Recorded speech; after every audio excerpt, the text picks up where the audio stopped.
Assalamualaikum warahmatullahi wabarakatuh. Perkenalkan, nama saya Ahmad Damdan dari jurusan Teknik Informatika dari kelompok 1. Di sini saya akan menjelaskan tentang teori gunung es. Apakah kalian telah mendengarkan tentang teori gunung es? Jika belum, mari kita bahas bersama-sama di sini. Dahulu kala ada seorang ahli atau ilmuwan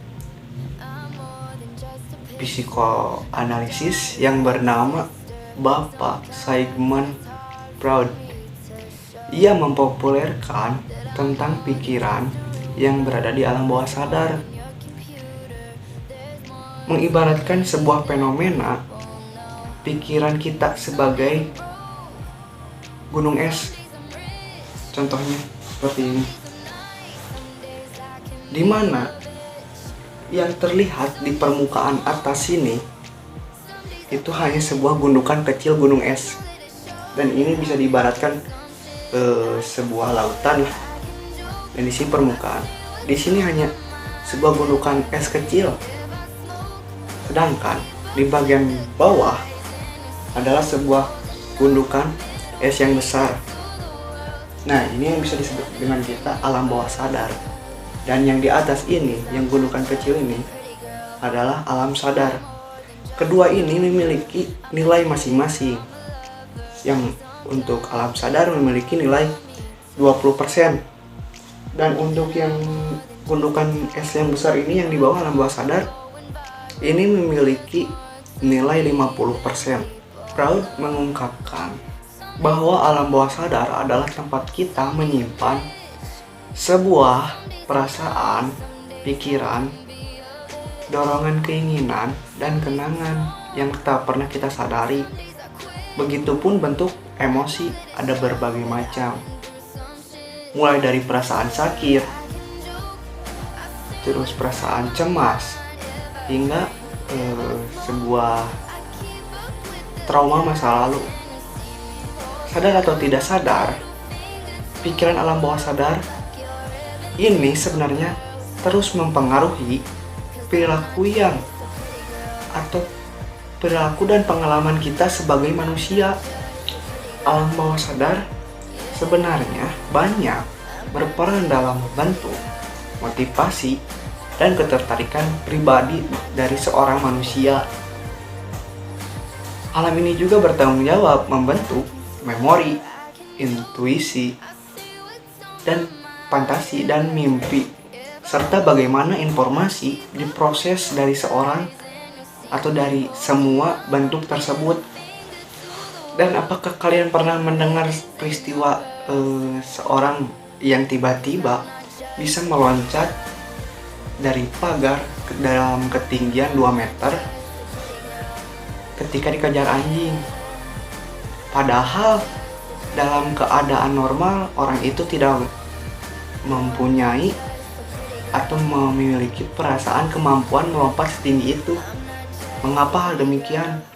Peristiwa ini tersebut adalah contoh sederhana bagaimana alam bawah sadar mengambil alih pikiran kita. Tak hanya soal kebetulan semata, alam bawah sadar selalu ada dalam diri kita dan menyimpan potensi yang begitu besar. Nah, untuk sebuah alam sadar dan alam bawah sadar, kedua ini memiliki nilai positif dan negatif. Untuk nilai positif dan negatifnya seperti halnya berikut contoh. Untuk nilai negatif,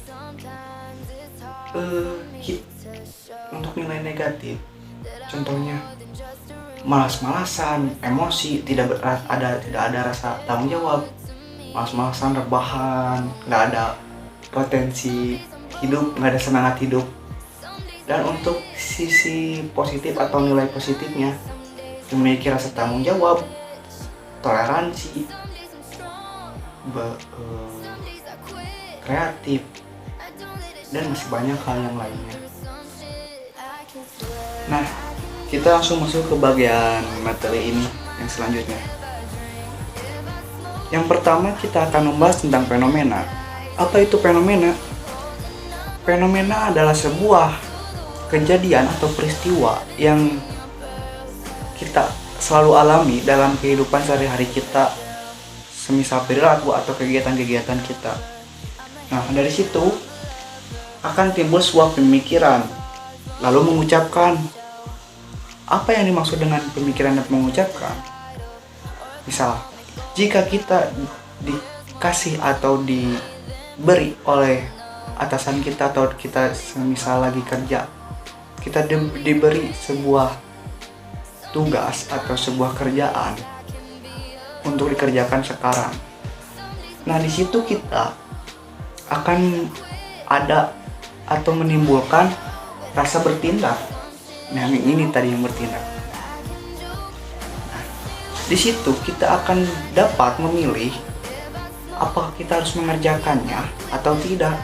Nah, di situ kita kan akan mengerjakan atau tidaknya. Di situ kan ada sisi negatif dan ada sisi positif. Jika kita mengerjakannya, berarti kita mengambil sisi positifnya. Jikalau kita tidak mengerjakannya, berarti kita mengambil sisi negatifnya.